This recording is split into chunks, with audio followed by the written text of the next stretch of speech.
And it goes on Proverbs chapter 6, reading from verse 20 to 35. My son, observe the commandment of your father, and do not forsake the teaching of your mother. And that word teaching is Torah in the Hebrew, mainly translated as law. So very similar to the commandment. The father and mother must teach the children. It's not just one responsibility. And they're teaching the children the laws of God, the commandments of God. Very important. Verse 21, bind them continually to your heart, tie them around your neck.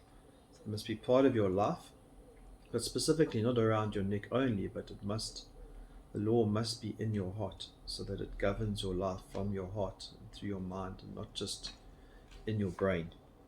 Verse 22, when you walk about, they will guide you. When you sleep and when they will watch over you, and when you awake, they will talk to you. And if you think about life, most of your life is walking, sleeping, awake. Half, a third of your life you sleep, and then when you awake. But the point is, continually, they've got to be part of your life. Every aspect of your life. When you're awake and when you're asleep, there needs to be the law in your mind and part of you. Deuteronomy 6 and 11, it says, you shall teach them diligently to your children. You shall talk of them when you sit in your house, when you walk by the way, and when you lie down. There again, every aspect. Sitting, walking, lying down. And then Deuteronomy 11, lay them up in your heart and in your soul. They're going to be part of your inner man. And when you walk by the way, and when you lie down, and when you rise, again, the aspect of every awake, when you're walking, when you're lying down.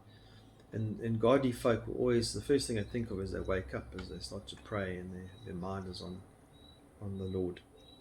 Going back to Proverbs, verse 23, for the commandment is a lamp, and the teaching is a light. Again, commandment and teaching, very similar. It's not just that you're teaching, that's the Torah, the word Torah. The law is a light, and reproofs for discipline are the way of life, to keep you from the evil woman and from the smooth tongue of the adulteress. And so when the word of God becomes part of you, it actually protects you, because when you're in a situation, you don't get seduced. When you're looking at your phone, something flicks up that wants to pull you down an avenue, you resist that temptation, because the law is part of you. And so it keeps you away from that adulterous woman. Verse 25, do not desire her beauty in your heart, nor let her capture you with her eyelids. And so with her looks and her eyelids, her flittering eyelids, she'll lure you in. But don't let her get into your heart. For on account of a harlot, one is reduced to a loaf of bread. Apparently, that was the price of a harlot back then. It's just ready to survive, a loaf of bread. An adulteress hunts for the precious life, but her paths, warning over and over again, they lead to death. Sexual immorality, sex sin, is sinning against your body. The result is always death. And she hunts for that precious life, and so you go down to the grave, Sheol. Verse 27, can a man take fire in his bosom and his clothes not be burnt? Or can a man walk on hot clothes or his feet not get scorched? And the implication is you can't play with fire and not get burnt. And so you can't play with pornography and adultery and not have some consequences to that.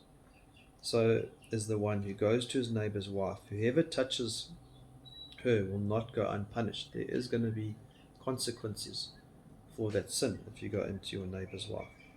Men, do not despise a thief if he steals to satisfy himself when he is hungry, but when he is found, he must repay sevenfold.